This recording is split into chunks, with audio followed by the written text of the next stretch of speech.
এটা পশ্চিমবাংলা ব্রো, যতই সরকার পরিবর্তন হোক না কেন দুর্নীতি তো থাকবেই। আমি যেই ভুলটা করছি তোমরা ওই ভুলটা কোনোদিনও করবে না।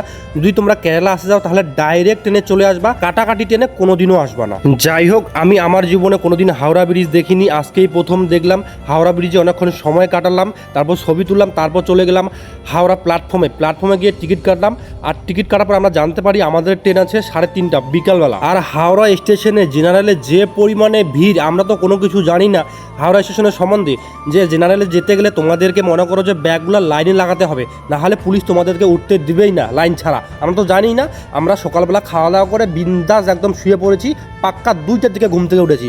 আর 2টার দিকে ঘুম থেকে উঠে দেখি যে লাইনে দিতে হবে ব্যাগ, আর লাইন তো বিশাল বড় হয়ে গেছে। আর আমাদের পিছনে যে কতগুলা দালাল ধরেছে টিকিট দেওয়ার জন্য, আমরা বাড়ি থেকে আসতেছি টিকিট পাচ্ছি না। ওরা বলতেছে তোরা এইখান থেকে হাওড়া থেকে চেন্নাই যাবি, তোদেরকে 2400 টাকা দিতে হবে পার পার্সন, তোদের আমি কনফার্ম টিকিট দিয়ে দেবো। বললাম এত দূর থেকে আমরা কষ্ট করে এসেছি, আর তোদেরকে টাকা দিব না, আমরা এইভাবেই যাব। শেষ পর্যায়ে ট্রেন আসার আগে 2টা পুলিশ আমাদের কাছে আসলো, বলতেছে তোরা তো সিট পাবি না, পার পার্সন আমাদেরকে 200 টাকা করে দে, জেনারেলের সিট পাওয়ার দায়িত্ব আমাদের উপর ছেড়ে দে, তোরা অবশ্যই পাবি। আমি তো আগে জানতাম না যে হাওড়া স্টেশনে এরকম হয়। আমি কেরালা ঘুরেছি, তামিলনাড়ু ঘুরেছি, কিন্তু এইরকম সিস্টেম আমি কোথাও দেখিনি। এই 200 টাকা আমাদের একদম জলে চলে গেল। এই 200 টাকা আমাদের পুলিশকে না দিয়ে যদি আমরা নিজে খেতাম তাহলে মনে হয়তো ভালো হতো। তোমাদেরকে একটা কথা বলি, যদি তোমরা মনে করো যে কেরালা আসতে চাও তাহলে মনে করো রিজার্ভেশন সিট নিয়ে তারপর এসো।